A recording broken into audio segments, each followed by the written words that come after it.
Second shift में पूछा हुआ है, ठीक है। ये भाई क्वेश्चन जो है, आपने जेड प्लस सुरक्षा तो सुनी ही होगी, ठीक है, लेकिन जेड कंसेप्ट नहीं सुना होगा। चलो आज मैं आपको बताता हूं कि जेड कंसेप्ट होता क्या है, ठीक है। जेड कंसेप्ट से बहुत कम टाइम में ये सॉल्यूशन आपको देगा, ठीक है, बहुत कम टाइम में आपको सॉल्यूशन देगा।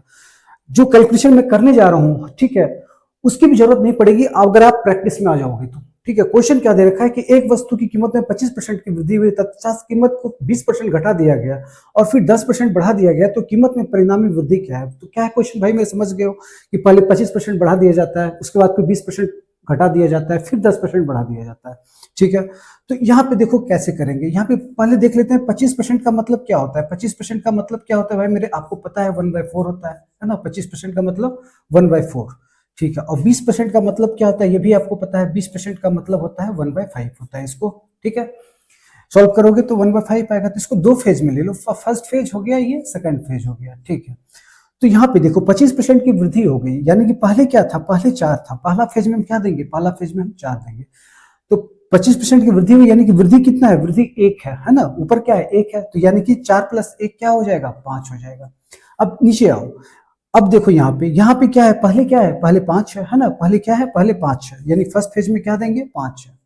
उसके बाद यानी कि एक क्या है, यानी कि 20% की कमी हो रही है, घट रहा है 20%, यानी कि घट कितना रहा है, तो एक घटेगा, एक की कमी आ रही है, तो 5 में से 1 को माइनस करोगे तो क्या मिलेगा, तो 4 मिलेगा। तो यहाँ पे एक चीज देख रहे हो भाई मेरे, जहां पे मैं पहले था वहीं पे फिर से आ गया, ठीक है। तो ये देखो कैसे आ गए, ये जो कंसेप्ट है ये क्या है, ये जेड कंसेप्ट है। यहां से यहां आप गए हो, फिर ये वैल्यू तो सेम ही है ना, सेम यहीं पे पहुंच गया मैं।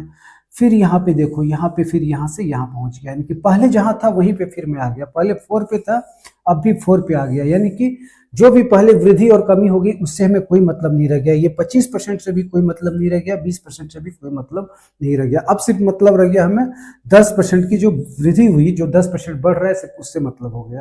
तो बोल रहा है कि कीमत में परिणामी वृद्धि क्या है, तो कीमत में परिणामी वृद्धि क्या हो जाएगी भाई, तो ये 10% हो जाएगी। क्यों, क्योंकि पहले जहां पे था मैं, ठीक है, उसके बीच में जो भी कार्यक्रम हुआ उस कार्यक्रम से हमें मतलब नहीं है, क्योंकि लास्ट में तो मैं जब जहां पे पहले था वहां फिर पहुंच ही गया, ठीक है। तो मैं तो वही देखूंगा ना कि पहले मैं जहां था उसी पोजीशन पे लास्ट में भी मैं आ गया, तो यानी कि बीच में क्या कार्यक्रम हुआ उससे कोई मतलब नहीं रह गया। तो यानी कि डायरेक्ट क्या हो जाएगा, डायरेक्ट आप कर दो 10% हो गया, ठीक है। यानी कि न तो 25% से मतलब रह गया, न तो 20% से मतलब हो गया, यानी कि ये दोनों मिलके क्या हमें दे रहा है, ये दोनों मिलके हमें रिजल्टेंट 0 दे रहा है, ठीक है। तो इस तरह क्वेश्चन को करो, बहुत कम टाइम में सॉल्यूशन देगा।